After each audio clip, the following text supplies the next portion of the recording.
इथं दृष्टांताचा सिद्धांत.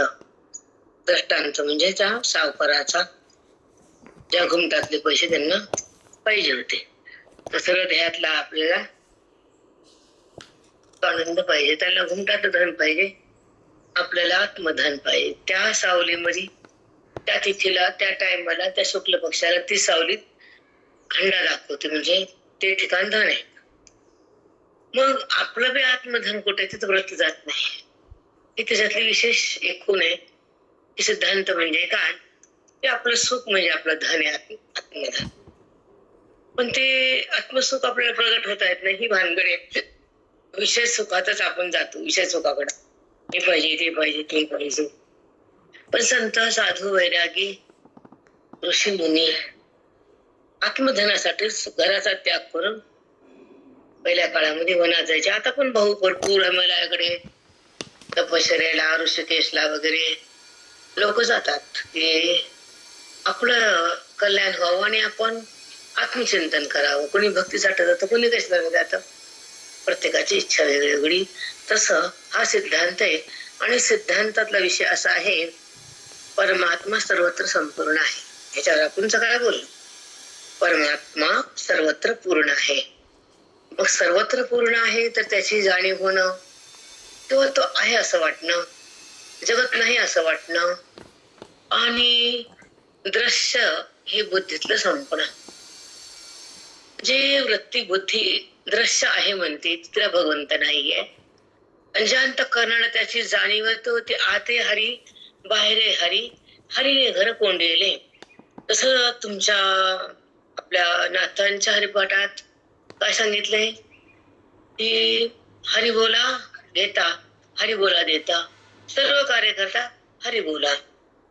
मग हरी बोला ही भक्ती आहे, हरी होणं ही मुक्ती आहे, हरीसाठी क्रिया करणं हे कर्म आहे, आणि हरीची प्राप्ती हा स्वधर्म आहे. हरीला सांगितले ना, हरिमुखी म्हणा, हरिमुखी म्हणा. इकडं मुखी म्हणाय, इथं हरपोली चिंता, हरिमुखी गाथा. इथं मना आणि इथं मुखी गाथा. दोघं संदर्भ एकच आहे. इकडं मना म्हणतात, हा इकडं हरिमुखी गाथा, हरिपोली चिंता. ऐका वहिनी, इथं हरिमुखानं गाथा म्हणले गा, तुम्ही गाणं घ्या तर तुमची चिंता हरेल. अज्ञान हरण म्हणले का, म्हणजे किती सूक्ष्म बोलते दोघांना, कळतं का कसं आपल्याला बहिरंगातून अंतर. आधी हरी गा, हरिमुखी म्हणा, मुखांना हरी म्हणा ना. मग हरी म्हणण्यानं हरीला जाणण्याची पात्रता येईल म्हणून म्हणा, आणि मग जाणा, आणि मग माना. म्हणजे आपण जे शिकतो, जे ऐकतो, त्याच्यातलं आपलं सूक्ष्मता नसते. आता आपण नाथाचा हरिपाठ घेतो, माऊलींचा पण घेतो. ते आले तुम्हाला हिंगण्यामध्ये ते काही टाइम चाललाय, ते विसरायला खायला सगळं. मग इकडे हरिमुखे म्हणा, पुण्याची गणना. ते म्हणले पुण्याची गणनाच करता येत नाही, इतकं पुण्य होईल. हे म्हणले गायलं की तुमची चिंता जाईल, हे म्हणते पुण्य होईल, हे म्हणते चिंता जाईल. माऊली म्हणतात हरी रूप व्हाल, हरीची प्राप्ती होईल. माऊली संतच आहेत ना, तुकोबा सांगतायत, नाथराय बी सांगतायत. पण ह्यांना म्हणलं की मुखानं गायलं की चिंता संपली. पण तीन चिंता जन्म मृत्यूची लावावी लागते. त्याच्यातले आता तुम्ही आज थकला होता, मला नाथांचा हरिपाठ मला सांगायचंच होता. म्हणजे जे सत्पत्ती ब्रह्मचित्पत्ती माया म्हणते हरिजया, आणि त्याच्यानंतर भरपूर मध्ये वेदांतच आहे. नाथांच्या हरिपाठ बी वेदांत आहे, माऊलीच्या बी वेदांत आहे. अद्वैत कुस्ती वेगळा जाणे, हा अव्यक्त निराकार नाही जे आकाश चराचर. पुन्हा भरपूर काही माऊलींना त्यामध्ये अद्वैत पण भरलेले आहे. त्रिगुण सारा निर्गुण हे सारा सारा सारा विचार हरिपाठ. हा विचार सारा सारे तुम्हाला सारा कळून देतो, म्हणून तुम्ही इकडे या आणि हरीची प्राप्ती करून संताकडे जाऊन हरिप्राप्ती करून घ्या. इथं मन आहे, संतापाशी जाणं आहे. इथं म्हणायचं, त्यांच्याकडे जाऊन जाणायचं, हृदयात त्याला मानायचं, त्याचं ऐक्य करायचं, त्याच्या आनंदात जगायचं, आणि ह्याला सोडायचं. ते कठीण आहे, हा प्रयत्न केल्यानंतर कठीण नसतं काहीच. मग आता त्यांना सांगितलंय परमात्मा सर्वत्र पूर्ण आहे. मग इथं वेदांत शास्त्राचं चिंतन लागतंय आणि आपल्या तपाचं भरपूर साठा लागतं. तर ते हृदयाच्या भगवंताला जाणण्यात पहिल्यांदा पात्र बनतं आणि जाणल्यानंतर हरी प्रगटतो. प्रगटल्यानंतर जाणीव आहे, पण प्रगटायचं काम बोधाचे, वेदाचे, संताचे. ज्या संतांच्या संगती श्रवण भक्तीनं हरिप्राप्ती म्हणतात ना, हरिप्राप्तीचे पाय धरावे संताचे ते पाय. आपण तुकोबांचं प्रमाण घेऊन बोलू शकतो ना आपण. हरिप्राप्तीचे उपाय धरावे संताचे ते पाय. येणे साधती साधने तुटती भवाची बंधने. त्यांच्याकडे काय साधन साधलं जातं पूर्ण होतं आणि भवाचं बंधन तुटतं. असे अभंग काही काही हिरेत म्हणतात तुकोबांचे. अरे बापरे. येणे साधती साधने, साधना पूर्ण होती ज्ञानाची, प्राप्ती होती हरीची, मुक्ती होती ज्ञानाची आणि स्थिती होती आनंदाची. म्हणून येणे साधती साधने तुटती भवाची बंधने. भवाची म्हणजे जन्म मृत्यूची, अनंत जन्म आणि अनंत मृत्यू आहे, ते बंधन आपलं तुटत. बरोबर आहे. मग तुटती भवाची बंधने. आता बंधन म्हणजे काय? बंध म्हणजे अविद्या, बंध म्हणजे अज्ञान, बंध म्हणजे सुख दुःख भोगणं, बंध वृत्तीत विकार होणं, बंध बुद्धीचा देहाचा संबंध होणं आणि ईश्वराचा संबंध आहे ते झाकलं जाणं. त्याला म्हणतात तुटती भवाची बंधने. तुम्ही म्हणा हरी हरी हरी हरी म्हणा. तुम्ही सकाळ येणे माया जाळ्या तुटतील. तुमचं हे माया जाळे म्हणजे जन्म मृत्यू, मी माझं, अहंकार. वृत्तीमध्ये अहंकार उत्पन्न होतो ती अविद्या आहे आणि अहंकाराचा नाश होतो ती ब्रह्मविद्या आहे. वृत्ती ईश्वरा समर्पित होतो ती सद्गुरूची विद्या आहे आणि त्या बुद्धीला तो त्याचा सहवास लागतो, त्याचं ऐक्य होतं. मग तेव्हा तिच्या रूपामध्ये बुद्धी प्रवेश करती आणि तोच मी असा अनुभव घेती. सचिदानंद पदावर येते, जीवन मुक्तीची लीला होती, आनंदाची व्याप्ती होती, दुःखाची समाप्ती होती आणि या जडातून बुद्धी बाहेर येते. ती जीवन मुक्ताची खरी स्थिती. कारण विस्तारपूर्वक बोल. हा बेटा, तुम्हाला विस्तारपूर्वक बोलायला खूप टाइम बी द्यावा लागतो आणि समजून पण सांगावं लागतं आणि शब्दाची रचना पण टिपावं लागते सेकंदाला. तर तुमचं चित्त त्या बोधाला घेतं आणि चित्त आणि बोध एकत्र होतात, समाधी लागते. जसं पैसा आणि बघितला डोळ्याला, मन डोळा बघतो पैसा आणि मन तृप्त होते. आनंद कुणाला? मनाला का डोळ्याला? पैशाचे म्हणलं डोळा बघतोय. वेगवेगळे कार्य करतं का आपल्याला? तत्क्षणी आनंद होतो ना. तत्क्षणी आनंदाचा अज्ञानाचा वाद होतो. एका क्षणात तुका म्हणे एका क्षणाचा करार. काका सांगायचे एखाद्या मुलीचं लग्न जमलं व्हायच्या आधीच ती म्हणते मी तिकडे सांगते ती आमचं तसं आहे, आमच्या घरी असं आहे. ती अजून घराच्या बाहेर गेली नाही कुठली, तिला वेद कुणाचा लागतो त्या घराचा. लागलं का लग्न? फक्त जमलं लागण्यावर ते घर ना, पण तिला आधीच ते घर दिसू लागतं सगळं. ओढ घ्यायची असती त्याची. तसं ज्ञानी महात्म्याला ओढ स्वरूपाची. ती हाती माई पशीन बघते त्या घराला, तसं वृत्ती हाते बघते त्या स्वरूपाला. सांगा चुक आहे का? अगमनाचे अक्षरा फोडले, तिचं नाव सोडलं, गोत्र सोडलं, बाप सोडला, माय सोडला, गाव सोडलं, एका अक्षरात वृत्ती म्हणते ते माझं घर आहे, ते माझं घर आहे, ते माझे नाते आहेत. आता तिथं मला राहायचंय, तिथं मला जीवन जगायचंय. कसं बदलते? एका क्षणात त्या घराला धरती, एका क्षणात त्याला सोडती. क्षणाचा करार आहे तिथं. ते जमत. लग्न फिग्न विघ्न सगळं जमत. इकडे जमतंय. सुंदर द्यायचे की एका क्षणात ती मुलगी त्या घराला स्वीकारते. गाव सोडलं, नाव सोडलं, आडनाव सोडलं, गोत्र सोडलं, कुल सोडलं, नाते सोडले, बाप सोडला, माय सोडलं, पण ते सोडलं. तसं इतकं सोडून मग ते घर आहे. तसं ब्रह्मांडाचा पसारा सोडून मग आत्मस्वरूपाचं घर आहे.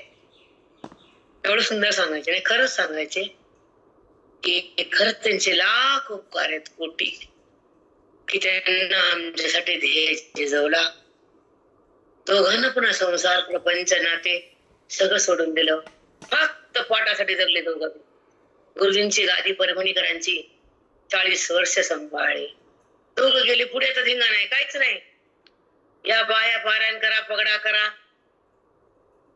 त्यांचं वर्चस्व त्या मंदिरात पाठ नाही, कुठलाच पाठ नाही, कुठलाही पाठ नाही. सांगणारा लिहू देत नाही तिथं. परभणीच की ती मला बघितली, तोंड खाली गळते त्यांचे, मुंडके खाली पडतो, माहित नाही.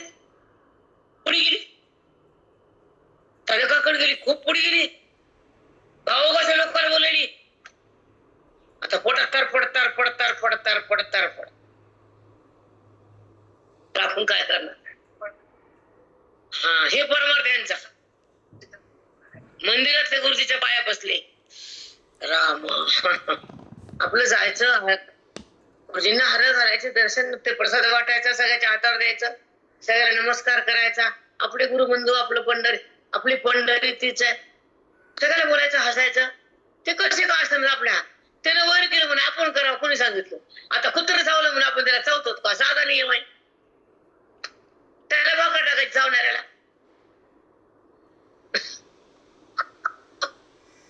म्हणजे व्यवहार सांगितलं तुम्हाला. त्यांना प्रसाद देते, हरत राहते, बाहेर येते, बाय बाय. आपलं हे तडाखाचे. मग तुम्हाला सांगायचं कारण हे की त्या संतांच्या संगतीमध्ये त्याची अनुभूती आहे आणि संसारासंबंधी मध्ये दुःखाची रीती आहे. संसारात फक्त दुःख आहे, तुम्ही मानत नाही ते तुमचा भाग आहे. तो तुम्हाला त्याचं सुख वाटतं ते भ्रम आहे, पण संताला भगवंतापाशी सुख वाटतं ते ज्ञान आहे. त्याच्या हृदयात सत्य भगवान आहे, म्हणून त्याची जाण आहे. मग तो संत महान आहे. तर त्याच्या जवळ राहतो, तो ईश्वरापाशीच येतो आणि तो ईश्वर रूप आहे. आत्मसाक्षात्कारी पुरुष साक्षात भगवंत असतात, पण तुमच्या अवकात नाही म्हणून कळत नसतात. अवकात पाहिजे निघा घ्यायला. हिऱ्या दुकानात ती मोठी बांगड्या बरा 100 रुपयाच्या हिऱ्याला 10 लाख 20 लाख कुठं, 50 लाख 40 लाखाचा एक हिरा, हिच्यापाशी 100 रुपये बांगडी बरा. ह्याच्यामध्ये काच आहे, ती मी काच आहे, पण 100 रुपयाची कोटी रुपयाची फरक आहे, सारखं का नाही? तसं आत्मसाक्षात्कारी आणि अज्ञानाचा अधिकारी सेम नाही, दोघं दिसायला सारखेच आहेत. दोन्ही सारखे वर्म जाणे तो बारीके. ज्यानं वर्म जाणला तो खरा आहे. दिसायला सारखाच आहे, ते बी खातो, ते बी बघतो. ज्ञान झालं कसे पुटे ते कसे येते, काहीच नाही. ना त्याला शिंग ना शेपूट. ते बी खात, ते बघत, त्याच्या हृदयात कधीतरी त्रास होतोच. धर्मांतकरणाचे सुख दुःख प्रवास होतच राहतो, पण महात्मा असतो, सुख दुःखाला पाहतो, तो देहात नसतो, परमात्म्यामध्ये विलीन असतो, आत्मभावात सतत असतो, नित्य स्वरूपात प्रवाहित असतो, अखंड तत्वात एकरूप असतो आणि ईश्वराच्या जवळ असतो ना. ईश्वरच असतो, जवळ नाही. जवळ म्हणलं अजून अंतराळच, जवळ नाही. आता आपला विषय परिपूर्ण, सर्वत्र पूर्ण आहे, सगळीकडे तोच आहे. मग तो आहे कसं ओळखायचं? दिसणं त्याचं रूप नकर तर आकार नाही. हा खोट्या पदार्थाला आकार आहे ना. पंचमहाभूताच्या माईक पदार्थाला, माईक आणि अमाईक दोन पदार्थ. ते एक अमाईक परमात्मा आहे, त्याला रंग नाही, रूप नाही, आकार नाही, पण त्याच्या वाचून काहीच नाही. तो परमशक्ती परमात्मा अंतर्यामी आहे, आतही आहे, व्यापक आहे. त्याच्या सत्तेवरती माया आहे, कारण दोघांचा संबंध आणि कालचा. ब्रह्म मनाला माया लागते. ऐका, खूप सुंदर विषय. हा म्हणणं व्यवहार आहे ना वाणीचा, तो तर व्यवहार करत नाही, त्याला वाणी नाही, त्याला बोलता येत नाही, त्याला मी आहे सांगता येत नाही. त्याला म्हणता येतं का मी आहे? कवर सांगता येत नाही. तो तर आहे ना, म्हण की आहे म्हणून. परमात्मा आहे ना, जगत नाही. ठीक आहे, तुमचं ऐकलं आम्ही. पण त्याला म्हणता येतं का मी म्हणते वहिनी मिळाले आहे म्हणते का? म्हणू शकते ना. मग हा घर कोणाचा? तर मायेचा आहे पण त्या परमात्म्याचा आहे. तिने घेतला टवळीनं, तिनं आहे त्याचं घेतलं, संबंध त्याचा केला, त्याची शक्ती तिच्यामध्ये आली, कारण संबंध केला. जसं त्या मुलीनं घरात मुलाचा संबंध केला, सून म्हणून आली, प्रॉपर्टीची मालकीन झाली, नाही का? कायदाच आहे की अर्धी कायदा आहे ना. पण ती आली ना इथं, तिने त्याला धरलं चित्ता तू माझा आहे आणि मी त्यांची आहे, तिची प्रॉपर्टी आली. आता आपण परमात्म्याला धरलं, जाणलं, त्याला माझं म्हणलं आणि त्याला त्याच्याशी तद्रूप झालो, एकरूप झालो, तर त्याची प्रॉपर्टी तुम्हालाच आहे. त्याची प्रॉपर्टी सच्चित आनंद आहे, तो देतो तुम्हाला. माया म्हणजे स्त्री आहे, माया ती, ब्रह्म तो आणि ती हे जोडप आहे अनादिकालापासून. तो आणि ती त्याच्या संबंधात राहते, त्याला आश्रय करती, त्याची सत्ता पण घेते, त्याची स्फूर्ती पण तिच्यात येते, त्याची शक्ती पण तो तिला देतो, कारण संबंध होतो. जसा स्त्रीचा पुरुषाचा संबंध होतो, अधिकार येतो नाहीये. मग तशी शक्ती तिच्यात येते ना, कारण संबंधानं. इले भानगडे हे कळतच नसते माणसाला. ते वाटेनं फुलवातीनं कळत नसते बरं का. भानगडे करतात ते आला सराव, ती ज्ञानानं कळत ना, तो वेदानं प्रगटत, तंतामुळे ते बुद्धीत खुलत आणि मन डोलत, ईश्वरामध्ये ते समर्पित होत. ते मन रामापाशी जात, त्या रामाला ते जाणू लागतं मन. आणि जाणता जाणता रामच म्हणत. मग राम म्हणल्यानंतर ते व्यापक रूप कळत. तिथं मीच आहे, माझ्या वाचन काहीच नाहीये. मी म्हणजे अधिष्ठान आहे, जगत म्हणजे अध्यास आहे, वृत्ती म्हणजे चंचल आहे, आणि गुण म्हणजे भ्रम आहे, विषय म्हणजे वासना आहे, परमात्मा म्हणजे एक सुख आहे, विश्वाचं भ्रमरूप आहे. मी तर अरूप आहे, अंतःकरणा स्वरूप आहे, ते संताचं खरं रूप आहे, कारण ते विश्वरूप आहे. रामकृष्ण हरी. साष्टांग बापरे माऊली, किती सुंदर सांगितलं. खूप छान बेटा, खूपच छान. असं अंतरात भगवंत नेतो. आईचा हात धरल्यावर लेकरू पडतच नसतं, तिने काकद घेतल्यावर त्याला भीतीच नसते. आईनं काकद घेतल्यावर हातानं पकडलं, संतान आपल्या जवळ घेतल्यावर पक्कच पकडलं, भ्यायचं कशाला सांग. आपण भीतो, काय भ्यायची गरज नाही. निर्भय निर्वासन बनायचं.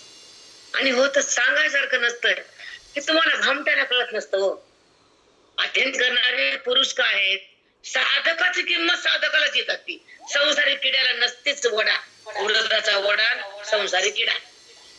काय अध्ययन स्वतःच्या बुद्धीनं कधीच नाही.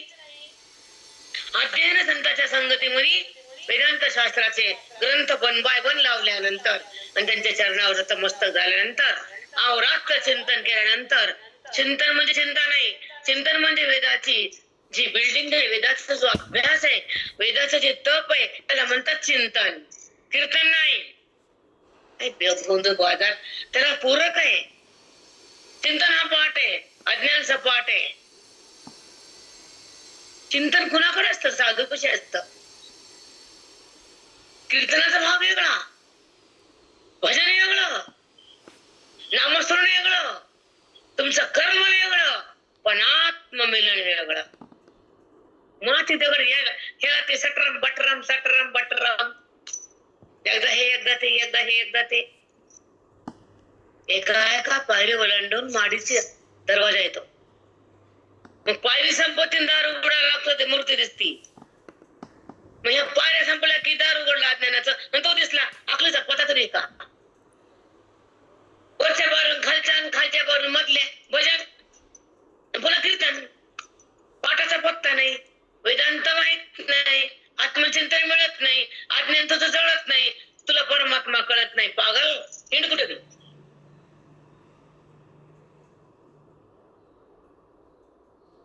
पुन्हा रोखतो का पण खरंय? हो माऊली. नाही नाही, बरोबर आहे. अज्ञानाचं दार उघडलं आणि तो दिसला. किती सुंदर. काय सुंदर माऊली. आणि हे भजन भजन त्याला पूरक आहे. पहिली पारी दुसरी पारीचे, पण वरची पारी ज्ञानाची आहे. अज्ञानाचा दरवाजा खोलतो, परमात्मा बोलतो आणि आम्ही तुम्हाला सांगतो. हो माऊली, परमात्मा बोलतो, तुमच्याच वाणीतून बोलतो. मग हे सगळं भजन भजन हे अलीकडचं आहे. आणि त्याचं जाणणं शेवटचं आहे, त्याचं मिळणं बोधाचं आहे, त्याचं कळणं वेदाचं आहे, आणि त्याची स्थिती अनुभवाची, त्याची प्राप्ती संताकडून त्या अंतःकरणाची, तिथे मिळतो. तो गुडघ्याला मुंडक्याला मिळत नसतं. मी बायका म्हणतात मी जे करीन ते खरं कर, माय कर, न केल्यापेक्षा बरं आहे. बाहेर जा घराच्या, शांत होईल घर. जा 2-4 घंटे जा आणि ये, तेवढं घर शांत समाधान.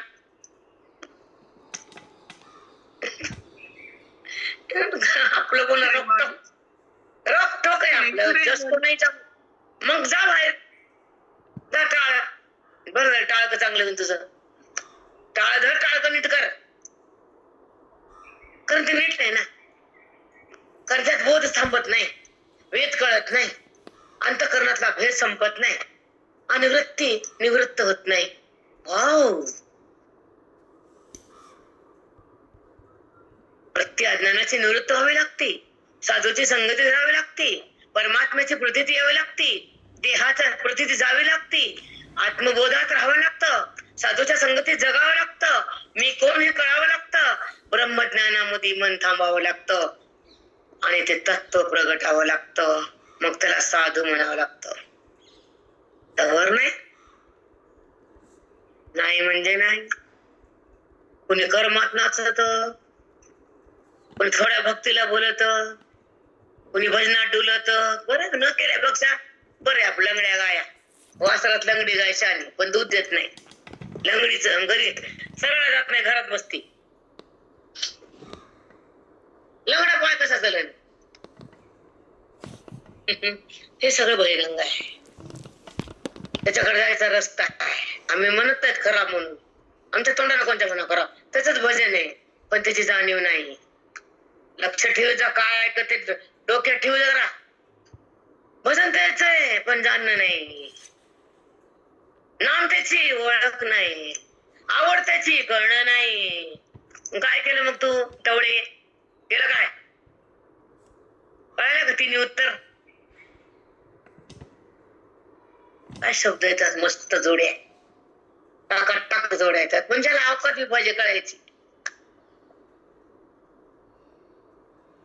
असं एकांतात भजन असावं की तेव्हा संपावा तो हरीचा प्रकट होतो. विधन्न म्हणावं आपल्यासाठी भजन, एक रूप हवं त्याच्याशी. पण तसं तरी कुठे येते? दहा बायका लागतं तेव्हा भजन होते वायाचं. घरात ग काही येत नाही म्हणते. एकांतात कर ना भजन.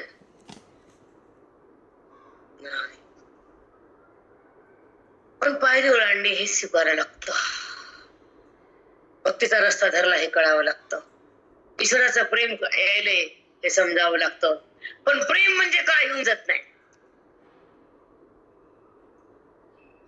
भक्तीत भजनात तो आणि मी आहे. त्याचं भजन म्हणलं मन बाबा मन म्हणजे मी रामाचं म्हणू का? आणि त्या रामाचंच येतं मला, कृष्णाचं येत नाही. राम मन, कृष्ण मन, हनुमान मन, काय मनाचं ते मन, पण मन. खरंय माऊली, कोणाचंही मन, पण मन दुसरं काही म्हणल्यापेक्षा ते मन. मग तुझी बुद्धी मन वर आहे. मन किती अवघड आहे. म्हणणं हा वाणीचा व्यवहार आहे, जाणणं हा बुद्धीचा अधिकार आहे आणि कळणं हा वेदाचा स्वीकार आहे. त्याची प्राप्ती मोक्षाचा आविष्कार आहे. आता आलं उत्तर दिलं का नाही उत्तर का मग ढोकळा सांगू ना महाराजांचं चार वाक्य उत्तर छान दिलं भजनाच्या बाहेर. बोल बरं.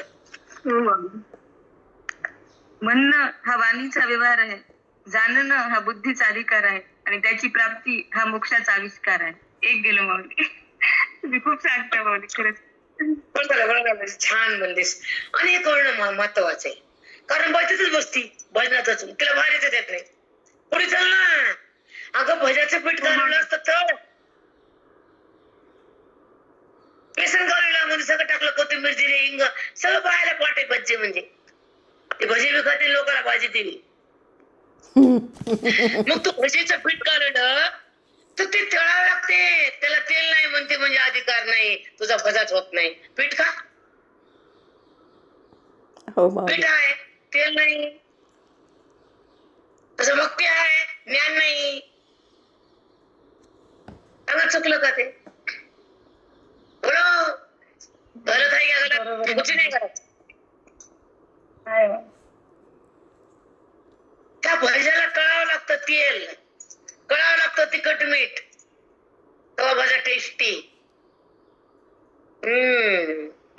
त्याचं नो टेस्टी.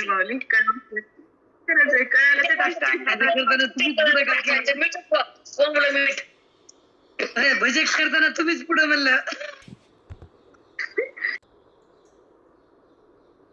कळतं का? वडा आणि भजा दह्याशिवाय करूच नाही. इतकं टेस्टी होतं की नॉन एक नंबर. त्याच्यात काहीतरी दही टाकावं. वड्यात आम्ही दही टाकतो त्याच्यात वाद नाही, पण भज्या सुद्धा ते उकळण्यासाठी, त्याची जाळी पडण्यासाठी, ते गच्च न राहण्यासाठी दह्यात सोडा टाकला किंवा दह्यात गरम तेल टाकलं तर ते भजा कधी बी कुरकुरीत आणि जाळीदार बनत. भजा शिकायला आलं नाही पण सहज चालतात. माझं काही नाही. सगळं शिकवता माऊली. ते कोणता क्लास असतो ते हॉटेल मॅनेजमेंट निघाले तरी बाबा बाबा असं गचाळ नाव असतं. गचाळ तेल लागतं, ती पण तेलच नाही. बसा नाही तुझा मग बिरडे कर बिरडे. तसंच आहे आपली अवस्था. का सांगायचं मग ज्ञानामध्ये जर वैराग्य नाही, विवेकाचा जन्म नाही, वैराग्याची उत्पत्ती नाही. विवेकाला जन्म म्हणलंय, वैराग्याला उत्पत्ती म्हणलंय. जेव्हा श्रवणाच्या माध्यमातून विवेकाचा जन्म होतो, पुत्र होतो तिला बोधपुत्र म्हणजे त्याला विवेक जन्मला वृत्तीत हृदयात. विवेक जन्मला किती माय टकाटक झाले. तो विवेक त्या बुद्धीला परमात्माकडे येतो, म्हणून सतसत विवेक हा अनुभवाकडे जातो. असंच विवेक हा देहाकडे येतो. ज्याला विवेक नाही तो जन्मतो आणि मरतो. चलो तर तुझा धंदा. अविवेकी माणूस संसारी असतो, त्याला फक्त आयुष्य कमवण्यात घालावं लागतं. कमवतो ते खाते ती बाबो तरी त्याला कळलं काय असते मान पुरुष घरातले. बाप रे बाप, कुणाच आहे सगळं? कमाई त्याची आहे, मजा बाईची आहे, तसं सुख त्याच आहे. आणि मग ती विषयाचं माकड. कमाई कोणाचे, कष्ट कोणाचे? घरात बाईची वय करणार गेलं हे न माकड आलं मध्ये आलं. हे संसार तुमचा विचित्र आहे, मला त्याला बोलायचं. संबंध माझा अध्यात्माचा ते ऐका. आता सर्वत्र व्यापक आहे, परिपूर्ण आहे, एक आहे आणि सदा आहे. प्रलय जरी गेला तर तो जात नाही. ते चैतन्य घन परमात्मा आत्मा ईश्वराचं खरं रूप आहे. ते व्यापक असतं, निर्विकार असतं, नित्य असतं, सदा असतं. त्याचं नाव आत्मा आहे. आता आलाय म्हणून आत्मा आहे, बाहेर बृहत ते व्यापक. बृहत म्हणजे व्यापक आहे. व्यापकाला ब्रह्म म्हटलंय. बृहत म्हणजे ब्रह्म आहे. ब्रह्मस्वरूपावर अधिष्ठित ते अधिष्ठान आहे, त्याच्यावर जगत आधारित आहे. ते मायेने बनवलंय. जीवाचं कर्म भोगण्याचा हा प्रवास आहे.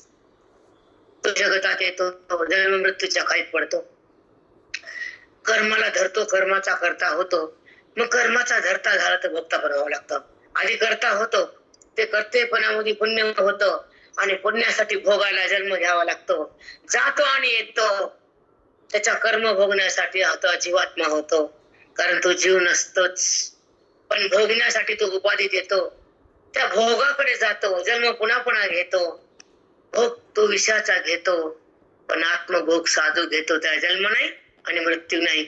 सर्वत्र व्यापक तो आहे. त्याच्यावर आधारित माया आहे. मायेने त्याचा संबंध केला आहे. त्याच्या शक्ती त्याच्यात आली आहे आणि त्याच्या संबंधानं, त्याच्या शक्तीनं, त्याच्या स्फूर्तीनं व्यवहार तिचा आहे, संबंध त्याचा आहे, आनंद त्याचा आहे आणि ती झाकती ईशामध्ये टाकती. विषयात आनंद हे कोण सांगते? आम्ही ते सांगते ना. मग विषयाची ओढ, देहाचा संबंध हे कुणामुळे होतं? तिच्यामुळे. आणि संताची आवड, आत्मस्वरूपाचा रंग, अभेदाचा संग, परमात्म्याचं अंग, नाना रीतीचा बोधाच्या, ती परमात्म्याच्या संबंधासाठी तळमळ करते बुद्धी. तिला भगवंताला बघावं वाटतं, तिला जगत भावातून निघा वाटतं, तिला स्वची जाणीव घ्या वाटते, स्वरूपाची प्राप्ती करायला वाटते. ही संताची आयुष्याची स्थिती असते. जन्मालाच त्यासाठी येतात ते, की मला देहाचा संबंध नको, मायेचा आविष्कार नको आणि भेदात राहणं नको. अभेदाची स्थिती त्यांना मान्य असते. खरं वृत्तीमध्ये अभेद झाल्याशिवाय ते थांबत नाही, देहाला सोडत नाही. हा त्यांचा मान आहे, ते संत मान. त्या देहातून ते मुक्तीला प्राप्त होतात, भेदाला समाप्त करतात, सर्वत्र व्यापक परमात्म्याची ओळख करतात आणि बुद्धीला व्यापक करून अधिष्ठानामध्ये रमतात. अध्यस्त जगताला सोडून ते निर्गुण तत्वाकडे येतात. ते संत असतात. जगाला बघणारे संसारी असतात, व्यवहारात थांबणारे अविद्या रूप असतात आणि व्यवहाराला धरणारे भ्रामक असतात आणि कर्माला टाकणारे कर्मयोगी असतात. बुद्धीचा बात करणारे ज्ञानी महात्मे असतात. परमात्म्याला प्रगट करणारे साधू संत असतात. अविद्येला धारण करणारे जीव जंतू असतात. देहाचा संबंध वाढवणारे विकार वृत्ती असतात. वृत्तीमध्ये विकार असतो आणि त्या वृत्तीच्या विकाराने देहाचा संबंध असतो आणि संबंधाने पाप पुण्याचा ढीग असतो. पाप पुण्याच्या ढिगाने करता भोगता भाव येतो आणि ते ढीग संपवण्यासाठी जन्म येतो. पण साधू संतांच्या जन्मातून बाहेर काढतात. परिपूर्ण व्यापक परमात्मा हे सांगतात. अध्यस्थ जगत आहे तर अधिष्ठान परमात्मा आहे. अध्यस्थाची निवृत्ती करून अधिष्ठानाकडे वृत्ती येण्यासाठी ज्ञान लागतं. वृत्तीमध्ये ज्ञान साधू संत भरतात. अध्यस्थ जगताला विभाजित करतात आणि स्वरूपाला प्रगट करून अधिष्ठानाकडे नेतात. अधिष्ठान हे जगताचं कारण आत्मा आहे. त्यावर अध्यस्थ ही माया आहे. तिनं दाखवलेली जगाची छाया आहे आणि त्या ठिकाणी साधू संताची महान काय आहे. साष्टांग दंडवत माऊली. खूप सुंदर. नमस्कार माऊली. प्रणाम. अष्टांग दंडवत माऊली. विवाह सत्य. कारण तुम्हाला एक अभंग सांगते. त्यांच्या शरीराचं तर वार लागलं आपल्याला तर आपलं पाप जळून जातं. म्हणून जगा श्रेष्ठ ते संत आहेत, ज्ञानी आहेत, अभेद भक्त आहेत. त्यांच्या शरीराचं वार जर आपल्याला लागलं तर आपलं पाप जळून जातं. म्हणून भगवंत म्हणतो तुम्हाला, तो असेच माझी पूजा, तो समाधी माझी पण माझ्या, तो जर समोर आला माझ्या तर मला समाधीच लागते. कारण मला त्याने प्राप्त केले. त्याच्या हृदयात सतत प्रगट आहे. त्याच्या मी भिन्न राहू शकत नाही. मला अभिन्न झालाय, माझ्या समोर आलाय. त्यानं मला जाणलंय, वृत्तीत मला आणलंय, जगत भावाला टाकलंय, अनुभव तो मला भोगतोय, विषयाला तो त्यागतोय, वैराग्यवान आहे, त्याच्यामध्ये वासनेचा लवलेश नाही. तिथं मला प्रगट व्हावं लागतच. अशा पांडुरंगाला यावंच लागतच. कारण त्याची स्थिती त्यानं प्रगट केली, त्या भक्ताने त्याला हाक दिली, तो आतून बाहेर आला, हृदयात प्रगट झाला. त्या हृदयाला मंदिर केलं, देह पंढरी झाली, आत्मा पांडुरंग प्रगट झाला. खरा भक्त म्हणते त्याला. साष्टांग दंडवत कारण माऊली. तिथंच आहे तो तिथंच आहे तो. किती छान माऊली. मग ज्याच्यासोबत भगवंत आहे तोच म्हणते, त्याच्यासोबत हे तो अज्ञानवंत आहे. भिकारी तो भीक मागतो विषयाची, अधिकारी तो ज्ञानाचा भीक मागतच नाही विषयाची. त्याला राहिलंच नाही, तो तृप्त आहे, मुक्त आहे, अव्यक्त झालाय तो, व्यक्त नाहीच आहे तो. आपल्या स्थितीत आहे, परमुक्तीत आहे, देहविरहित आहे, वृत्तीरहित आहे, असा तो महात्मा आहे. कळत नाही त्याच्या बोलण्यावरून, त्याच्या वागण्यावरून. त्याचा काय संबंध आहे बोलण्याचा, व्यवहाराचा? देहाचा संबंध नाही, ते व्यवहार कुठला त्याचा? तो संबंध रहित असतो, ब्रह्मभावात असतो, अव्यक्त रूपात असतो, व्यापक स्थितीत असतो. तो महात्मा अधिष्ठान असतो, त्याच्यावर जगत अध्यस्त असतं. त्याला जगताचं देणं घेणं नसतं, कारण तो वृत्तीवरच नसतं. ते गांभीर्य सांगितलं तुम्हाला. ही स्थिती त्याची स्थिती आहे, अद्भुत आहे तो, आणि हे कुठंच मिळत नाही. आणि त्याची कलियुग जगात किंमत नाही शब्दाला. या वाईट वाटतं, खूप वाईट वाटतं. हे अनमोल शब्द आहे. सांगा, रोज पट असतो, कधी नित्य नूतन असतं. कधी कालचं पंचर आहे का डबल? नाही माऊली, कधीच नाही. कधीच नाही कालचा आज. महाराज गावासोबत बोलतो आणि तेच पांढर बोलतो. प्रमाण ते, अभंग ते, गाव बदलले, माणसं बदलले, अभंग तेच, प्रमाण तेच, आणि बोक्या हेच. हो माऊली. आणि कळलं त्याच्या मुखातून काही मिळेल, आणि या बाईला काही कळत ना. चलू द्या उभा धिंगाणा, खऱ्याची किंमत नाही ना, म्हणून नका करू. कृष्ण ते आलाय, ते बोलते, संपलं आमचं काम. ताई, तुमचं ही स्फुरण जे आहे ते आता ते सांगितलं चिंतन, कालपासून बोलले. आता त्यासाठी पाठ घेतला, 15 मिनिटासाठी बोलले. आता पुढे चालू. त्रयाचा द्रष्टा आहे. आता हा विषय जरा वेगळा आहे. तोच परमात्मा कसा आहे? व्यापक.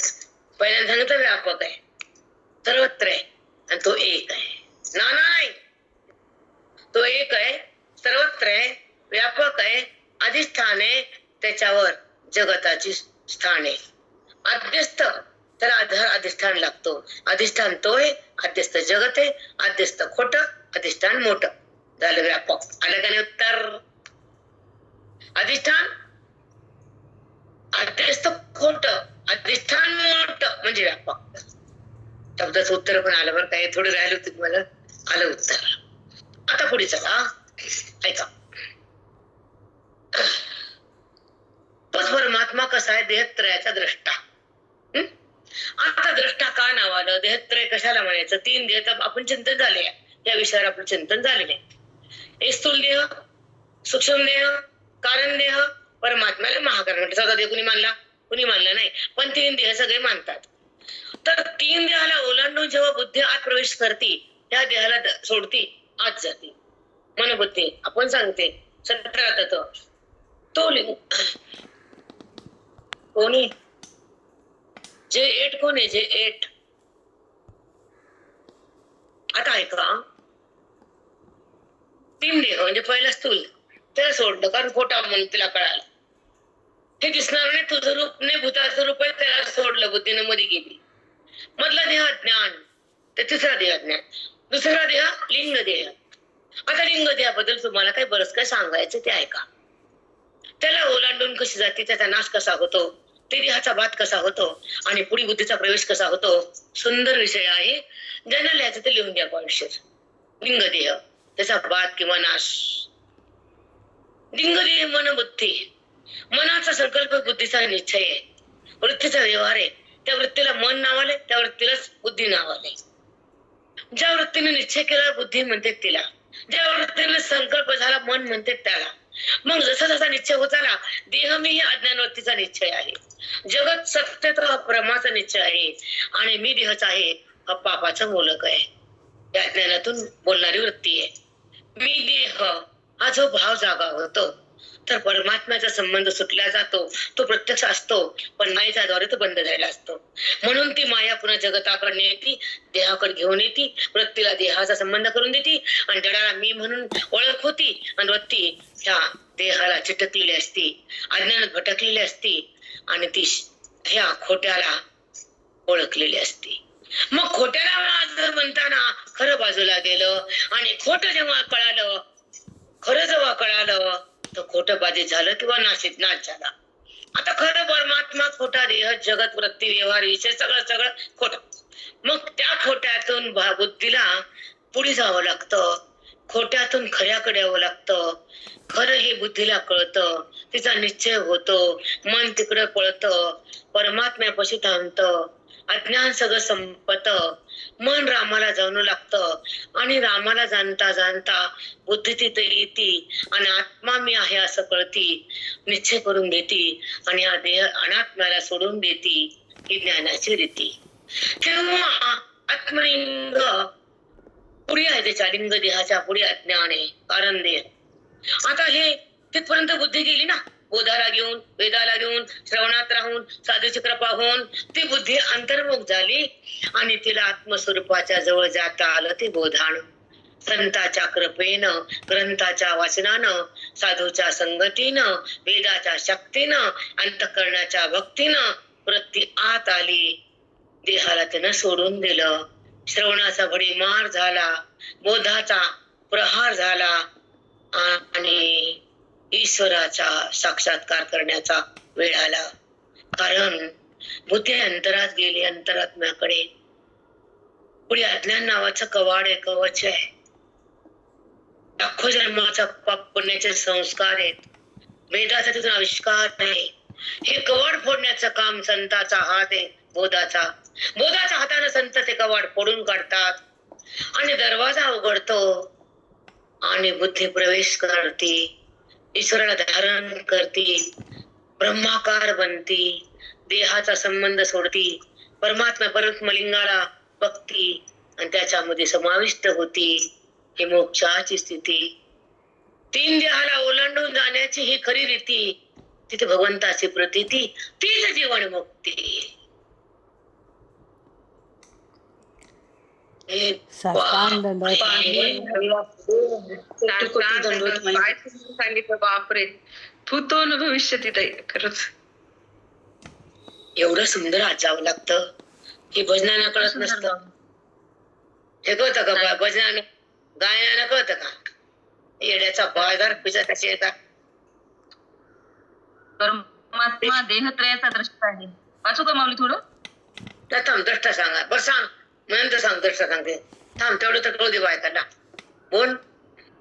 परमात्मा हा देहत्रयाचा द्रष्टा आहे. देहत्रयाचा द्रष्टा म्हणजे 3 देह, स्थूल देह, सूक्ष्म देह, कारण देह आणि महाकारण देह. 3 देह ओलांडून बुद्धी जेव्हा आत प्रवेश करते, कारण ती स्थूल देह हा खोटा आहे हे तिला कळतं. स्थूल देह हा पंचभूताचं रूप आहे म्हणून त्या देहाला ती सोडते. त्याच्यानंतर दुसरा देह जो लिंग देह, त्याचा नाश होतो किंवा बाध होतो. त्याच्यामध्ये पंचप्राण, पंच ज्ञानेंद्रिय, पंच कर्मेंद्रिय, मन आणि बुद्धी. त्यात मन हे संकल्प विकल्प करतं, बुद्धी ही निश्चय करते आणि व्यवहारावृत्तीचा असतो. देहच मी हे अज्ञानानं वाटतं. ही अज्ञानाची वृत्ती निवृत्त होते. जगताचं सत्यत्व हे भ्रमाचं असतं. हा भ्रमाचा निश्चय ती तोडते आणि परमात्म्याचा संबंध ती जोडते. मायेनं तो संबंध तोडलेला असतो आणि संतांना तो संबंध जोडलेला असतो. जड मी ही ओळख होती, पण आता ती मी जडाला सोडते. देहाला चिटकलेली बुद्धी देहातून बाहेर येते. अज्ञानात भटकलेली ज्ञानानं स्वरूपात येते. खोट्याला माझं म्हणणारी तिला खरं कळालं. खरं म्हणजे परमात्मा आणि खोटं बाधित झालं. खोटं म्हणजे जगत, जगत हे बाधित झालं. श्रवणानं, साधूच्या बोधानं ती बुद्धी अंतर्मुख होते. खऱ्याला बुद्धी खोट्याला निवृत्त करते आणि मन तिकडे भगवंताकडे पळतं. तिचं अज्ञान संपत. मन रामाला जाणता जाणता रामच होऊ लागतो आणि ती आत्मास्मी हा निश्चय करते. अनात्म्याला ती सोडून देते. ती खरी ज्ञानाची रीती असते. मग त्याच्यानंतर असते ते आत्मलिंग. त्याच्यासाठी कारण देहापर्यंत जावं लागतं. वृत्तीला अंतर्मुख व्हावं लागतं. त्याच्यासाठी ग्रंथाचं वचन लागतं, साधूची कृपा लागते, वेदाची शक्ती लागते आणि हृदयाची भक्ती लागते. त्या भक्तीनं ती वृत्ती आत जाते, अंतर्मुख होते, बोधाचा प्रहार होतो, श्रवणाचा भडीमार होतो, ईश्वराचा साक्षात्कार होतो. तेव्हा बुद्धी अंतरात्म्यात जाते. ते अज्ञानाचं कवाड असतं. त्या अज्ञानाचं कवाड फोडायला संताच्या बोधाचाच हात लागतो. मग तो अज्ञानाचा दरवाजा उघडतो, बुद्धी आत प्रवेश करते, ब्रह्माकार होते, तिथेच स्थिरावते. त्या परमलिंगाला ती पाहते आणि त्या परमलिंगात ती समाविष्ट होते. याला म्हणतात 3 देह ओलांडून जाण्याची भीती, भगवंताची प्रतीती. तीच जीवनमुक्ती, तीच जीवनमुक्ती. साष्टांग. छान बेटा, खूप छान लिहिलं प्रेरणा. तुम्ही डबल आहेत ना? खूप सुंदर आलं माऊली. अशी प्रक्रिया कधीच नाही आली. ही आजची विशेष आहे, खूप विशेष. प्रेरणा रोज विशेष असेल बेटा, अलग अलग पद्धतीने सांगतेच की. हो माऊली, हो. नाही, ही प्रक्रिया 3 देह ओलांडून बुद्धी कशी कशी जाते ना, हे खूप सुंदर सांगितलं. अद्भुत आहे बेटा. हो, अद्भुत आहे माऊली. आत्मलिंगाजवळ, परमलिंगाजवळ करायचंय माऊली. अज्ञानाचं कवाड फोडायला साधू संताचाच हात लागतो, त्याशिवाय नाही जमत. इतकं सुंदर 4 वेदाचं रहस्य उघडं केलं आणि इथं काय वाटतं, एक सुद्धा लाईक नाही किंवा एक पण मेंबर वाढत नाही. म्हणजे 3 देहाला ओलांडून बुद्धी आत जाते आणि ज्ञानमय होती, ईश्वराशी समर्पित होती, दोघं एकरूप होतात. मूळ पदावर येते बुद्धी. नाम ब्रह्माचा जीव होतो शिव. मग नंतरचा व्यवहार बाधिता नसतो. तो माझा विषय नाही, पुन्हा सांगत. पण नंतर 3 देहाला पाहताना तो ह्याला पण पाहतो ना, ज्ञान झाल्यावर त्याच्याहून वृत्ती अलग होती. मग वृत्ती ह्याच्यातून अलग झाली आणि त्याला ती पाहू लागली. पाहताना द्रष्टाला पाहती. देह दृश्य आहे, त्याला पाहणारा द्रष्टा आहे. आम्ही 2 अलग आहेत. ह्याच्यातून भिन्न झाली वृत्ती ज्ञानमय, ह्याच्या शाभीन अज्ञानमय. चलो बोलो. 3 देहाला सोडलं, ती देहात राहिली का? ह्याला ओलांडलं, पुढे गेली. पुन्हा सूक्ष्म देहाला सोडलं, पुढे गेली. अज्ञानाचा नाश केला, आत्मस्वरूप झाली. आता 3 देहापासून अलग झाली आणि 3 देहाला बघू लागली. हे सगळे खोटे जाणू लागली आणि देहाला सोडून एकरूप झाली, भगवंताची तद्रूप झाली, महावाक्यानं आत्मरूप झाली आणि ती देहाला बघू लागली. बघताना द्रष्टा झाली. जसे जगताला बघती तसं वृत्ती देहाला बी बघती, पण ती वृत्ती ज्ञानमय असती. बरोबर. सुंदर माऊली, खूप सुंदर. जी वृत्ती ज्ञानमय असते ती देहाला पाहत असती, आणि पण जी अज्ञानमय असते ती देहामध्ये मुरलेली असती. मरा 2 वाक्य. वाव. अज्ञानामुळे देहामध्ये घुसलेली आहे. संबंध देहाचाच आहे, ईश्वराचा नाहीये. ते दोघं एकरूप आहे, त्याच्यात वादच नाहीये. त्याचा संबंध जडाचा आहे, चिंताच नाही तिला. मग देहाचा संबंध म्हणजे अविद्या आहे आणि देहातून भिन्न ब्रह्मविद्या आहे आणि त्याला पाहणं द्रष्टा आहे, कारण देह दृश्य झाला तिला.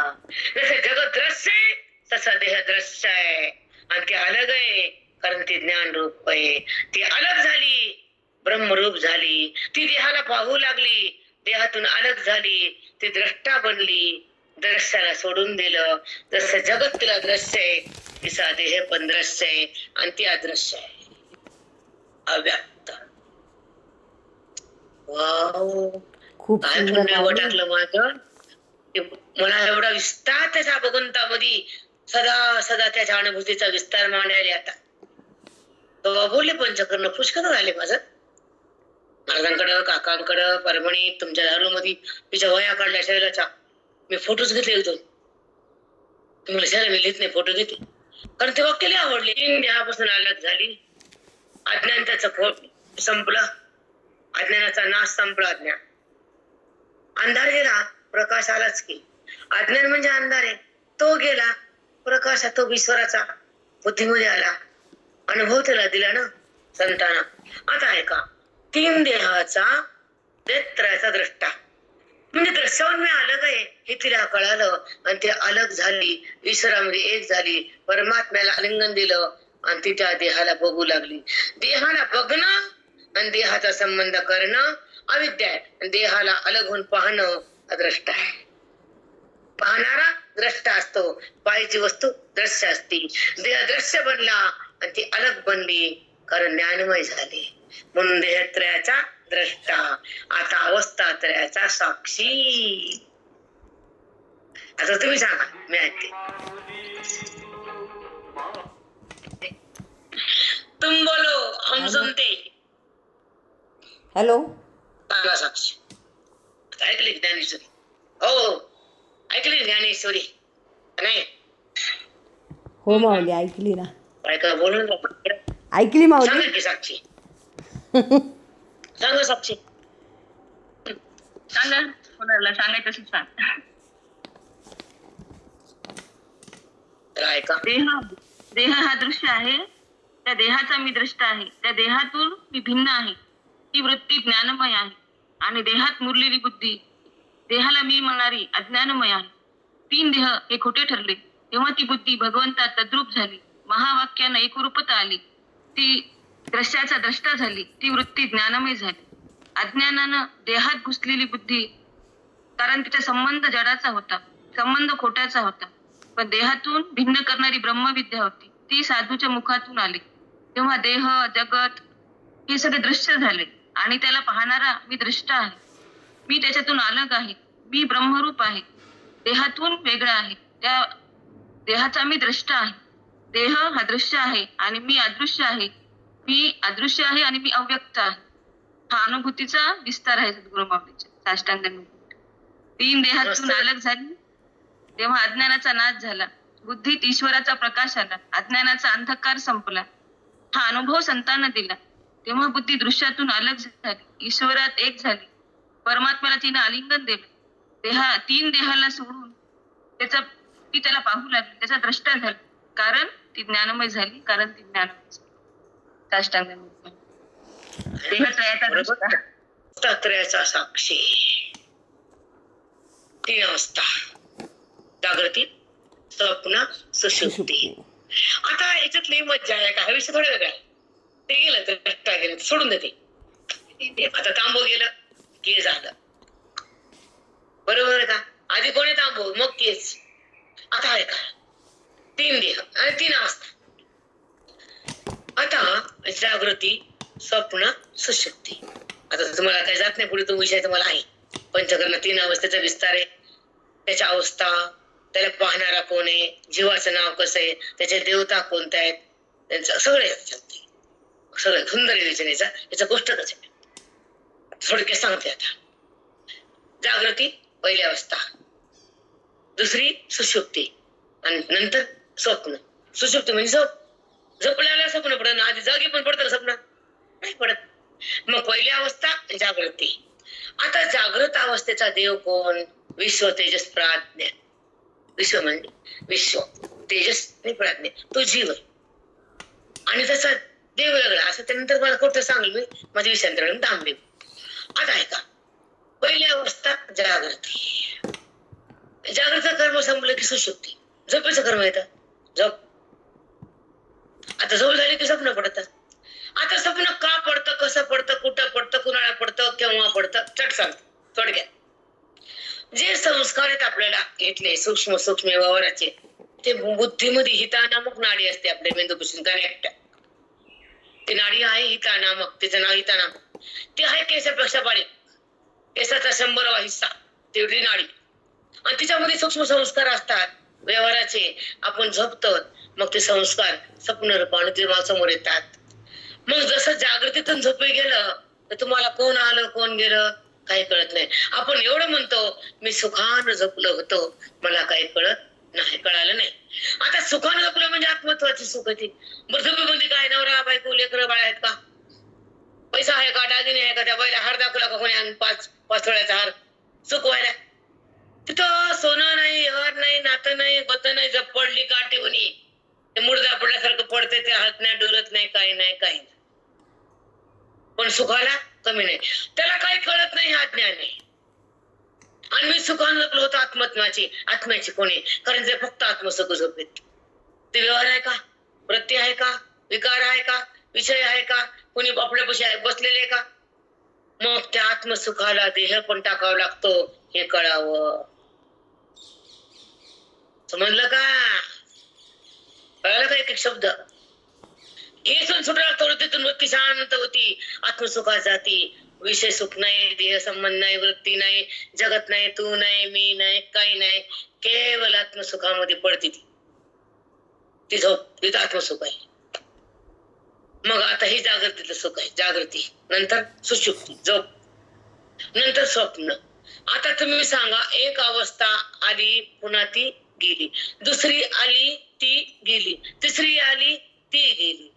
तिन्हीला अवस्थाला जाणणारे एकच आहे, मी तो साक्षी. आणि अवस्था येतात जातात, ते व्यभिचारिता आणि मी पाहणारा अव्यभिचारी आहे.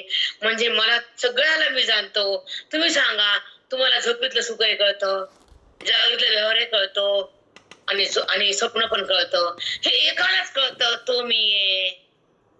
आणि जाती ती अवस्था ती खोटी आहे. मी एक खरा आहे आणि माझ्या आत्मसत्तेवर जागृती ती जाती, झोपी ती जाती, स्वप्न येत जात. पण मी सगळ्याला जाणणारा एक आहे आणि अवस्था तीन आहेत. जाणणारा हा साक्षी आहे, अवस्था ह्या तीन आहेत. एक गेलं की एक इथे जाती, पण तो जात नाही आणि येत नाही. आणि त्याच्या अधिष्ठानावर येतात जातात ते खोट्या, पाहतात तो खरा, खरा तो साक्षी, साक्षी तो परमात्मा, परमात्मा तो मी, अवस्था ते नाही मी. बापरे, काय सुंदर सांगितलं माऊली. खूप छान. धन्यवाद ताई, कोटी कोटी प्रणाम. कोटी प्रणाम. बापरे, किती सुंदर किती सुंदर सांगता माऊली. सांगता काय आहेच तसं. हो आहे, पण माऊली तुम्ही सांगता, बाकी कोण सांगते का? मरू देत नाही. अमरे की बा खोटे ते ज्ञान झाल्यावर मृत्यूच नाही, ज्ञान झालं अज्ञानच नाही, ज्ञान झालं जन्मच नाही. हे आमचं कामच आहे, दुसरं काय करावं आम्ही? आहे ते केलं, काय झालं ते आमचं कर्तव्य आहे, आमच्या सोपवलं आहे काम. त्याची मुनिमत आम्ही, मालक तुम्ही.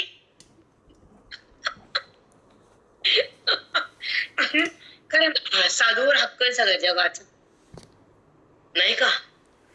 सगळे जग त्याला मानते बेटा. परमात्म्याला तो वरून तोच परमात्मा देतो. एवढं सुंदर नाही म्हणता येत. आम्ही शिकलो, पण असं नाही. खूपच पण सुंदर, काय येईल मलाच कळत नाही. खूपच सुंदर येते माऊली. हा, खूपच सुंदर यायला लागलं, म्हटलं खूप छान सांगितलं. हे अवस्थात राहायच्या साक्षी मला खूप सुंदर. यांना पहिल्यांदा कळायला आम्ही 10 ऐकलं, तुम्ही एकदा. काय भाग्यवान पिल्ले ते, आम्ही एकदाच ऐकलं. आमचं हे एकदा त्याला कळलं. सांगणारे गुरु भारी आहेत माऊली आमचे. आम्ही एकदाच ऐकलं, पण किती सुंदर ऐकलं बघा माऊली. आम्ही भाग्यवान. डबल ऐकायची गरज नाही. 3 गोष्टी जाणल्या, तो परिपूर्ण आहे. बेहत्र्यात येते, अवस्थाचा साक्षी आहे, आणि पंचकोशाच्या अतीत आहे. आता हे चालले, तो काय साक्षी, अवस्थाचा काय साक्षी आहे? पाहणारा साक्षी असतो, दिसणारं दृश्य असतं, आणि त्याला ते कळतं तो साक्षी आहे, आणि दिसतं ते दृश्य. ज्याला कळतं तो साक्षी. करणं म्हणजे ज्ञान, ज्ञान म्हणजे साक्षी. म्हणजे तो पाहतो, फक्त पाहतो, विकार रहित होतो तो साक्षी. तिथे व्यवहार आहे, विकार नाही, करणं आहे, न करणं नाही, तो साक्षी. बापरे बापरे बाप, भयानक विषय मांडला चाललाय. आपण काय 4-5 शब्द बोलले, शब्दासाठी माणूस टणटण उडते. काय संदर्भ नाही, एक नाही, मूळ नाही, काय काही नाही, उग बरोबर वाढणी आहे की. अरे तो अंतरात जा ना बापा, स्वतःला पहा, अंतरात जा, जीवनमुक्त हो. ती स्थिती सांगायसारखी नसती, शब्दात म्हणता येत नसती, तो फक्त अनुभव असतो. तिथं वृत्ती, व्यवहार, विकार काहीच नसतं. म्हणजे साक्षी फक्त पाहतो, व्यवहार नाही, क्रिया नाही, वृत्ती नाही, आणि पाहिलेलं खरं नाही, आणि पाहणारा खोटा नाही.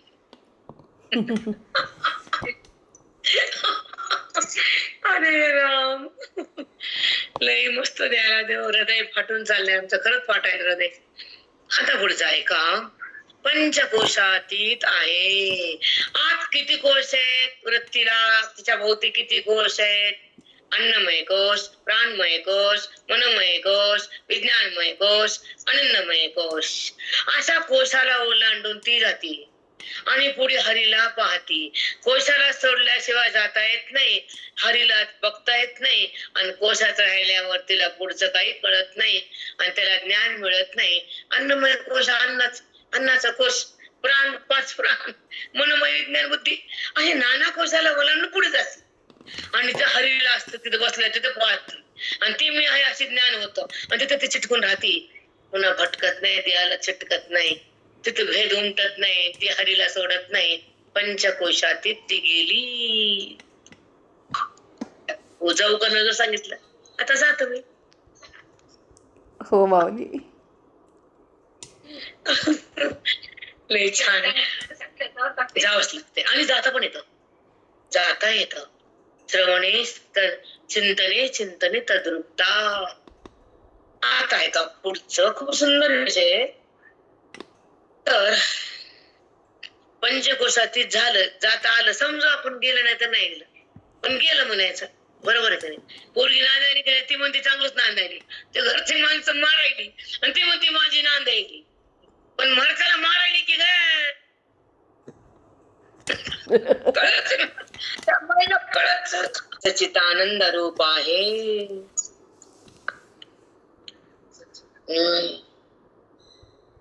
ऐका, त्या भगवंता स्वरूप आहे सत, चित आणि आनंद. आता हे पाठ करून बोलणं वेगळं, आता तुम्हाला अनुभव नाही, मी पाठ बोलले का, शब्द बोलले नाही, कधीच बोलू शकत नाही हृदय, कारण तिथं संताचं आसन आहे. माझं हृदय सद्गुरु.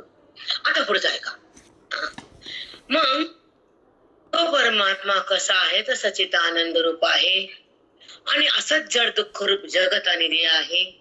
जे असत आहे, जड आहे, दुःख रूप आहे, त्याचा संबंध नको, आणि मी सच्चिदानंद रूप आहे ते पद सोडणं नको. सत आहे त्रिकालाबाधी, तिन्ही कालात तो आहे. कोणता काल, भूत, भविष्य, वर्तमान. भूतकाल माग गेला, भविष्य पुढे होणारा, सध्याचा वर्तमान काल, तिन्ही काळात आत्म्याचा प्रत्यय आहे. तो काल गेला पुन्हा येत नाही, भविष्य काल माहित नाही, वर्तमान काल हातात राहत नाही, पण तिन्ही कालात तो आहे. तिन्ही काल एकात एक नाही, एका कालात एक काल नाही, वर्तमानात भविष्य नाही, भविष्यात भूत नाही, भूतात वर्तमान नाही, म्हणजे एका कालात एक नाहीत म्हणजे व्यभिचार आहेत, आणि सगळ्यात तो आहे म्हणजे तत्व आहे. त्यात तो आहे तर त्याच्यावर काल आहे, तो आहे तो कालाला पाहतो, सगळ्या एक येतो एक जातो, पण त्याच्यामध्ये बाधा होत नाही. म्हणून तीन काल रहित, त्याला काल शिवतच नाही, काल येतो आणि जातो, त्याला माहितच नाही, कारण तो त्याच्या महिमेत आहे. म्हणून सच्चिदानंद रूप त्याचं स्वरूप आहे. तिन्ही कालात तो आहे ते सत आहे, तिन्ही काल येता जाता ते असत आहे. एवढं मला सांगायचंय. जातात ना मग, राहा म्हणते ना, एक येतो जातो खोटा आहे, राहतो तो खरा आहे, राहतो ते सत आहे, सत म्हणजे आहे, आणि येतात जातात ते खोटं असत. असत दिसून नाही आणि सत्याच्या वाचून काही नाही, सता वाचून काही नाही, ते काल दिसून राहत नाही, म्हणून ते असत आणि तो सत. सत म्हणजे आहे, आहे म्हणजे अधिष्ठान, आत्मा म्हणजे रूप, दुसरं आहेपणा नाही, ते व्यापक रूप आहे. ते तुम्हाला मी सांगणार आहे. परमात्म्याचे 3 रूप आहेत, एक सामान्य, एक विशिष्ट, एक विशिष्ट. हे 3 विषय तुम्हाला विचारसागर मध्ये येतील. त्या भगवंताचे 3 रूप, एक सत, सामान्य, एक विशिष्ट आणि एक विशेष. हे 3 रूपाचं चिंतन तुम्हाला देईल पुढे. आता पुढे चला. आता सत झालं चित. चित्रूप म्हणजे कळणं. जेव्हा जेव्हा व्यवहारात कळणं असतं, विषयाचं, देहाचं, जगताचं, सुखाचं, दुःखाचं, कळणं हे त्याचं रूप आहे. व्यवहारावृत्ती आहे, व्यवहारावृत्तीच आहे, कळणं त्याचं रूप आहे. आणि सगळं जगत रूप हे खोट आहे. कळणं कोणाचं, जिथं जिथं कळ होतो वृत्तीचा व्यवहार, म्हणजे तिथं कळणं तर तो आहे, त्याला म्हणायचं चिद्रूप. आणि व्यवहार वृत्तीचा आहे, कळणं त्याच आहे. व्यवहार वृत्तीच्या द्वारे होतं, नंतर कळतो. आपण तुमच्याकडे आलो, आता मला शैला कळाले की नाही, हे कळणं आहे. पण तिथं वृत्ती गेली हा व्यवहार आहे. वृत्तीने ते दाखवलं ते चित्त आहे. ते आहेपणा त्या स्वरूपाचा आहे. कळणेपणा हे चिद रूप आहे आणि व्यवहार वृत्तीचा आहे. आणि दिसणं दृश्याचं आहे आणि खोटं होणं त्या ज्ञानाचं आहे. खरं प्रगटणं स्वरूपाचं आहे. हे अभेद परमात्म्याचा आहे. भेद अविद्येचा आहे आणि हा सगळा बाद जगताचा आहे. अरे बाप, काय शब्द आहे रे बाबा, मला सांगू. पाणी बंद पडायला इतके शब्द अनमोल तुमच्या पदरात पडायला तर काय माहित नाही. कोण बघतच नाही समोर. कुणाचं पुण्य असं उकळ्या मारायले मला माहित नाही. चतुर्थी असू दे पण कुणाचे पुण्याचे ढिग पडलेत म्हणून वाणी एवढं बोलते बोलू शकत नाही. हे तीन रूप भगवंताचे पद आहेत आणि दुःख आणि सच्चिदानंद आणि नामरूप हे 5 रूपाने त्याचे रूप आहे. पण नामरूप मायेचे सच्चिदानंद परमात्म्याचे अधिष्ठान सत्तेचे आहे. आत्मरूपाचे 3 रूप आहे. सच्चित आनंद आणि नामरूप हे मायेचे दोघं एकत्रित हे 5 पदार्थ एकूण हे सगळं विश्व बनते. कसं बनतं वगैरे सांगेल तुम्हाला. आता काय राहील आनंद. आनंद म्हणजे सुख आणि सुख म्हणजे परमात्म्याचं खरं रूप. जेव्हा जेव्हा सुख उद्भूत होतं ते ईश्वराचंच रूप असतं. पण आपल्याला वाटतं पोराचं सुख, पैशाचं सुख, नातीचं सुख ते नसतं. त्याच्याद्वारे त्याचं सुख असतं. सुख तेच असतं पण विषयाच्या द्वारे होत असतं. पण वृत्ती जागी असती तुम्ही विषयाचं सुख म्हणत नाही. माझे अधिष्ठान परमात्म्याचं सुख आहे. हे व्यवहारातून मिळव, घरातून मिळव, पोरातून मिळव, पैशातून मिळव, काही मिळव, ते सुख पैशात नाही, विषयाचं नसतं, केवळ भगवंताचं असतं. त्याला म्हणायचं आनंद. जेव्हा जेव्हा आनंद होतो तेव्हा तेव्हा तोच असतो. पण तुम्हाला तो विषयाचं वाटतो म्हणून भेद आहे, अविद्या आहे, विकार आहे, वृत्ती आहे, संबंध देहाचा आहे, परमात्म्याचा नाही. म्हणून तो अद्भुत आनंद ईश्वराचा आहे हे कळत नाही. विषयाचा आनंद संपत नाही. कारण विकार होतो वृत्तीमध्ये आणि विषयाचा आनंद वाटतो. विकार जातो, परमात्म्याचा संबंध होतो आणि सुखाचा बोध येतो आणि त्याचा सहवास लागतो आणि त्या सुखामध्ये ती राहती. आणि ते सुख ही म्हणजे ज्ञानाची उत्पत्ती. ते सुख म्हणजे ईश्वराची भक्ती. ते सुख म्हणजे ईश्वराचं रूप आहे. जेव्हा जेव्हा आनंद होतो तर त्याचाच आहे हे कळतो तो ज्ञानी आहे. विषयाचा भोग घेतो तो अज्ञानी आहे. 2% फार सुंदर खूप मस्त झाला विषय. आता पुढे चला एवढं पान संपून टाकूया आणि थांबूया. इत्यादी ठरवी बोल पोपटाप्रमाणे जेव्हा जेव्हा बोलून दाखवित असेल व ते त्याचे बोल वास्तविक पाहता खरे आहेत. कारण देह ग्रुप घुमटात सच्चिदानंद स्वरूप द्रव्य आहे. देहरूपी घुमटात सच्चिदानंद रूप द्रव्य हे सच्चिदानंद रूप द्रव्य आहे. हे देहरूपी घुमट आहे, सच्चिदानंद द्रव्य आहे आणि तो साधू ते काढून घेतो. आत्मरूपाचा भोग घेतो. महात्मा त्याला ते देतो. बापरे बाप. देहरूप घुमटा सच्चिदानंद आत्मस्वरूप द्रव्य आहे व त्याची नोंद श्रुती स्मृती शास्त्र रूप वहीत करून ठेवली आहे. त्याची नोंद कुठे? श्रुती स्मृती वेदांतात शास्त्रात ती नोंद केली. ती नोंद बापानं वहीत केली आणि ही आत्मद्रव्याची नोंद श्रुती आणि स्मृती वेदात आणि शास्त्रात करून ठेवली. अरे बापरे. असे जरी माऊली म्यूट झालंय हो. माऊली म्यूट झाले. म्यूट पडलं ताई. माऊली म्यूट पडलं. हा आता ऐका. स्मृती आणि श्रुती. श्रुती म्हणजे वेद, श्रुत म्हणजे पुराण आणि शास्त्र. ह्याच्यामध्ये नोंद आहे कोणाची? किती असं द्रव्य आत्मरूप आहे, देहरूपी घुमटात आहे. बुद्धीला तिकडे ने, ते द्रव्य घे आणि मुक्त हो. ह्याची नोंद त्या गुरुनं केली आहे, सद्गुरुनं. ती नोंद श्रुती आणि स्मृती, शास्त्र आणि वेद आणि पुराण ह्याच्यामध्ये लिहून ठेवले. ती नोंद तिकडे जा, पत्ता घे आणि सुखाचा द्रव्याचा ठेवा घे. त्याच्याशिवाय नाही जीवन खरं. आपण याच्या सुख बघतो, ते मला सुख देईल, माती सुख देत नसतं कोणी. अनुभव असून आपण त्या अन्य सुखाच्या मागे लागतो, पण सुख ते नसतं. ते केवळ दुःखाचं पांघरून घेतलेलं सुख. दुःखाचं पांघरून घेऊन येतं ते, सुखाचं पांघरून घेऊन येतं म्हणजे दुःखच असतं. आता पुढचं ऐका. असो असे सर्व खरे आहे तरी पण ब्रह्मन सद्गुरूच्या द्वारे शास्त्राचे रहस्य समजावून घेतल्याशिवाय आत्मस्वरूप धनाची प्राप्ती कदापि होणार नाही. हे खरंय, पण हे रहस्य आत्मनिष्ठ ब्रह्मनिष्ठ सद्गुरूच्या साह्यानं कळून घेतल्याशिवाय ते द्रव्य तुम्हाला मिळणार नाही. कुठे सद्गुरूचा मार्गच नाही, कळत नाही आपल्याला. गुरु कोण, सद्गुरु कोण, श्रीहर कळतच नाही, समजत नाही. स्वतःची प्राप्ती करून देणारे सद्गुरू असतात बेटा, बाकी कोणीच नसतात. आता आत्मस्वरूप धनाची प्राप्ती कदापि होणार नाही. ब्रह्मदेवाचे पुत्र नारद मुनी ऋग्वेदादी 4 वेद, पुराणे, इतिहास इत्यादी सर्व विद्यात पारंगत होते. आता ऐका, हे मस्त आहे. ब्रह्मदेवाचे पुत्र नारद मुनी, सगळ्याला माहिती नारायण भक्तिसूत्र यांचंच आहे ना. ब्रह्मदेवाचे पुत्र नारद मुनी ऋग्वेदादी 4 वेद, पुराणे, इतिहास इत्यादी सर्व विद्यात पारंगत होते. कोण? नारद मुनी.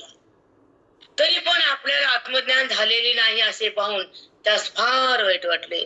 त्यामुळे ते सनत कुमार सद्गुरू शरण गेले. सरत सनंदन सनक सुजात हे ब्रह्मदेवाच्या भुजातून पडले चार जण येते. सनक सनंदन सनक सुजात हे 4 पुत्र ब्रह्मदेवाच्या भुजातून पडले. त्यांना संस्कार केला नाही, ज्ञानाचा विस्तार केला नाही, पुढे त्यांचा विस्तार काहीच नाही. ते फार आपल्या महिमेत होते, ऋषी मुनीच्या कंद होते. त्यांना जगाची उत्पत्ती करा म्हणून आदेश होता.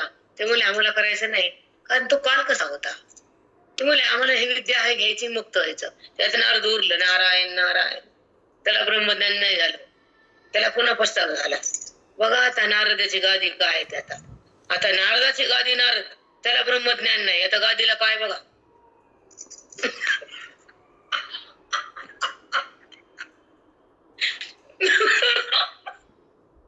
किती नारद त्यानं शास्त्र पुराण फिराण सगळं वाचलं, पण त्याला ब्रह्मज्ञान नाही झालं. आता त्याला ब्रह्मज्ञान, त्याचा वाचा बिंदास. आम्ही सोडत नाही, आणि कशाला धरत नाहीत. आम्ही नाही धरूच शकत नाही. आता ऐका, मग त्याला ज्ञान झाले म्हणून सरक सनंदाला शरण गेलं. कोण? नारद मुनी. ते ऐका, सनत कुमारा सर्व सद्गुरू शरण गेले. त्यांच्या उपदेशाने निरितशीय स्वरूप त्यांचा उपदेश कोणी केला? सनत कुमाराने उपदेश केला नारदाला. तर नीट या पॉइंटवर, नारदाला पण गुरुकडे जावं लागलं. नारदाला गुरु केलं का?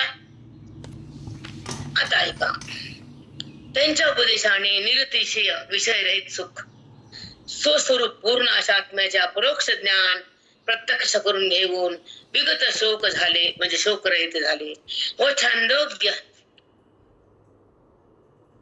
उपनिषदात विस्ताराने सांगितलं आहे. म्हणून सदुर लिहितात की सदुरमुखे समजिले जो. कुठे लिहिले? छांदोग्य उपनिषदात. काय लिहिले? सद्गुरुमुखे समजिले जो तो ब्रह्मसुख पामे आजो. सद्गुरुमुखातून समजून घेतलं तर ब्रह्मसुख मला प्राप्त होईल, नाहीतर कोणाच्या मुखातून प्राप्त होत नाही. सद्गुरु म्हटले ते नुसता गुरु नाही, टरू सत्गुरु म्हटले. आता तो ब्रह्मसुख पामे आजो. ब्रह्मंड सद्गुरूच्या उपदेशा वाचून केवळ आपल्या बुद्धीनं विचाराने आत्म्याचा साक्षात अपरोक्ष बोध करू होऊ शकत नाही. आपल्या बुद्धीनं आत्मस्वरूपाचा अपरोक्ष साक्षात्कार होऊ शकत नाही. सद्गुरूच्या मुखातून वेदाच्या बोधानं श्रवणाच्या शक्तीनं त्या परमात्म्याची प्रतीती तिथं प्रगट होतो, स्वतःच्या बुद्धीनं प्रगट होत नाही. म्हणून सद्गुरू करा असं त्यांना सांगितले, आम्ही नाही. आत्म्याचा साक्षात अपरोक्ष बोध होऊ शकत नाही. यासाठी आता तशा सद्गुरूला शरण जाऊन त्यानं केलेल्या ब्रह्मज्ञानाचा उपदेश मुमुक्षुने आपले मन निश्चय करून सदा सर्वदा हृदयात धरावा, असे जे पूर्वी सांगितले त्याचे निरूपण पुढे केले आहे. ते पूर्वी सांगितलंच आहे. सद्गुरू कसा असावा? ब्रह्मनिष्ठ असावा, कृपाळू असावा, आणि त्याला ते वेदाचं श्रवण केलेला असावा. काय म्हणजे त्याला? श्रोत्रिय म्हणजे वेदाचं श्रवण केलेलं. आता गादीवरून बसलेला नाही, टपकून पडला, खाली आला, बटला गादी, बटला. त्याला अध्ययन नाही, चिंतन नाही, गुरु नाही, टुरू नाही, मग ते नुसता गुरु, सद्गुरु नाही. तो ब्रह्मनिष्ठ असतो. श्रोत्री वेदाचा अध्ययन केलेला असतो, कृपाळ असतो आणि जगतामध्ये ब्रह्मविचार मांडतो आणि बुद्धीला ब्रह्म करतो, देहाचा बात करतो, स्वरूपाचा साक्षात करून देतो. वेदांता उघडत नाही आणि अपेक्षा ठेवत नाही. विकार त्याला होत नाही, आकार त्याला शिवत नाही, निराकार तिथून निघत नाही. तो ब्रह्मनिष्ठ असतो. कोणी बी नाही. गप्पा गोष्टी आणणार तर नाहीच नाही. त्याला काय येतं गप्पांवरती. आता ऐका, पुढचा दोहा घेते आणि थांबते वाचून. बरा टाइम जरा जास्त डोक्याला जाईल तुमच्या, मी थांबते. फक्त दोहा घेते. सोपाई. मन निश्चळ करी धारण धरे. मन निश्चळ कर, धारणा धर. श्रवण मनन निधिध्यासन करे. श्रवण कर, मनन कर, निधिध्यासन कर. तो साक्षात्कार तू पोते भाई.